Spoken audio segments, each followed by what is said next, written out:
Blender 3D is one of the most popular and powerful 3D animation applications in our industry. I've been using it for years, and I think you're really going to enjoy working with this application. I've just gone ahead and opened up Blender 3D for the first time, and this is what it's going to look like. As you can see, I'm using version 3.0 of Blender. This is the most recent release at the time of this recording. But keep in mind, everything that we're doing in Blender can be done on any version of Blender. This isn't new, so if you're going all the way back to like Blender 2.7, or if you're on the most recent release, or maybe you're in the future and this is on something completely different, it's all going to work. It's one of the cool things about Blender is that the interface and the core architecture hasn't really changed all that much, which is very good, especially in the context of animation. So this is what Blender looks like, and as you can see, when you open up the application, you're going to get this simple little splash screen that allows you to customize your work environment. So we can create a new file based on any of these options over here. Or if you have recent files that you've been working on, you can see all of that stuff on the right as well. So I'm going to go in and just choose the general environment, and this is what our application looks like. It's pretty straightforward, but I do want to give you just a small, quick little tour so that you become more familiar with how Blender is laid out. Now, we're not going to go into everything, but there are some major areas in here that I want you to look at. First and foremost, I want you to look at the top of the screen here. We have a series of pull-down menus that are really important, specifically the File and the Edit pull-down menus. The File pull-down menu is where you're going to be doing a lot of your logistical, operational type things. Saving, opening, importing, things like that. The Edit options has a really great list of global preferences, and I know that I'm blocking those preferences. I apologize, but you'll definitely want to go in and check out these preferences, make some changes, customize your interface to the way you want it. It's one of the great things about working in Blender is that it's plastic, the interface that it is. We can change and bend and mold the interface to perform however it is that we want, and you're definitely encouraged to make the application work for you.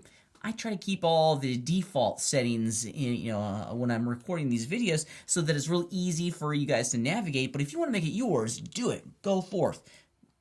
Customize the interface to your heart's content. You can do everything inside of the preferences, which is pretty neat.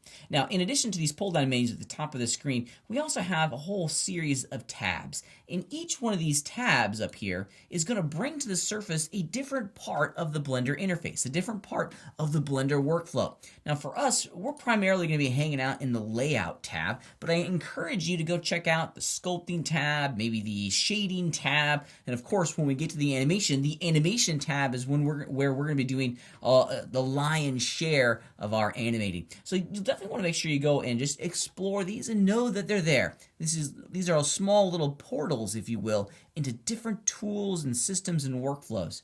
We don't have just one application. If you think about it, each one of these tabs is its own little mini application right here inside of Blender. Okay, I want to go back into the Layout tab real fast because there are some common elements between some of these tabs that I want you to be aware of. First and foremost, we're always going to find our toolbar over here on the left-hand side. Now, if you don't see those toolbars, here's Pat's pro tip of the video. Hitting the T key, T as in tango, will slide that toolbar in and out, which is pretty cool. And these tools are the global tools that we're going to be using almost in every single one of these viewports. And that's what this big thing is here in the center. This is called a viewport. And in every sense, it's a window into our three-dimensional scene. More on that later. So in addition to our toolbars, our viewports, we also have some badges and some widgets on the right-hand side that will allow us to customize the viewport shading properties, which brings us to the far right-hand side of the interface, which is really important. At the top here, we have a list, and this is going to show us a list of all of the different objects that are currently being used inside of our scene, and it's pretty neat. We're going to get very comfortable working with this list because in every sense, this is a great way for us to physically manage all of our data in our media. Down below, if we have, like, let's say the camera selected in our list, we're going to get our properties, which is reserved for this portion of the screen on the far right-hand side. Our properties area is broken up into a whole series of vertical tabs, which allows us to look at the properties of any number of things. At the top, we can see our tool properties. These are our scene properties. I'm not going to go through all of these, But each one of these tabs is going to bring to the surface a whole series of new channels and new properties for us to edit and manipulate, which will allow us to customize the objects that we're working with inside of our scene.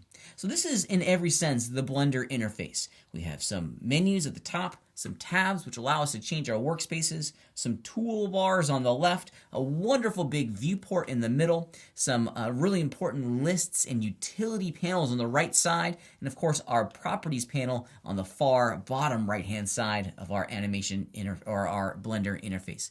I think you're really going to love working inside of Blender, as it's going to provide us with some wonderful opportunity to create some really compelling 3D animations.